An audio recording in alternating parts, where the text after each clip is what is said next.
இயேசுவில் பிரியமானவர்களே,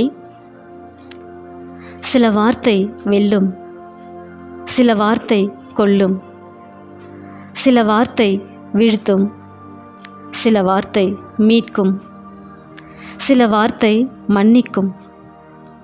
ஆனால் ஒரு சில வார்த்தை மட்டுமே வாழ்வு கொடுக்கும். என்னை பின்பற்றி வா என்று இயேசு விடுத்த அழைப்பை சிக்கென பிடித்து கொண்டார் மத்தேயு. ஆண்டவரை சந்தித்த பிறகு வாழ்க்கையில் ஒரு மாற்றம் ஏற்படுகிறது. நம் ஆண்டவர் இயேசு அதிகம் பேசவில்லை, என்னை பின்பற்றி வா என்று மட்டுமே கூறினார். இதை கேட்டவுடன் அனைத்தையும் விடுத்து இயேசுவை பின்பற்றினார். அவர் விடுத்தது மேசை, காசு அல்ல.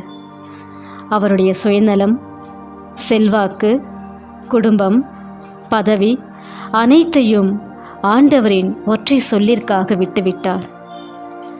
ஆண்டவரோடு வலுவான உரையாடல் இருக்கும்போது நம் வாழ்வு முற்றிலுமாக மாற்றம் பெறும் என்பதற்கு இதுவே சான்று.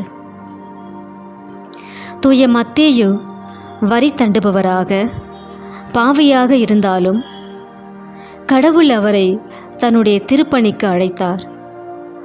எனவே இறைப்பணியானது எல்லோருக்கும் பொதுவானது என்ற உண்மையை உணர்ந்து கொள்வோம். இன்றைய நற்செய்தி வாசகத்தில் ஆண்டவர் இயேசு கூறுவார், பலிகளை அல்ல இரக்கத்தையே விரும்புகிறேன் என்று. நாம் ஒவ்வொருவரும் ஆண்டவர் இயேசுவை போன்று இரக்கத்தின் கருவிகளாக விளங்க வேண்டும்.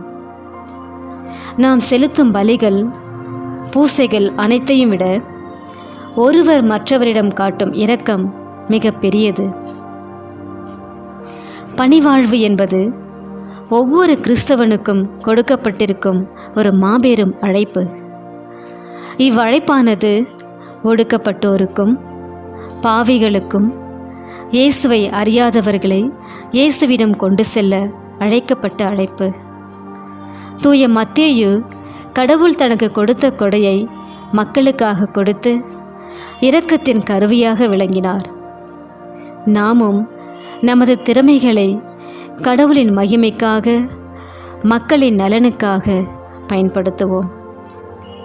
இரக்கத்தின் கருவியாக விளங்குவோம். அதன் வழியாக இறையருளை நிறைவாய் பெறுவோம்.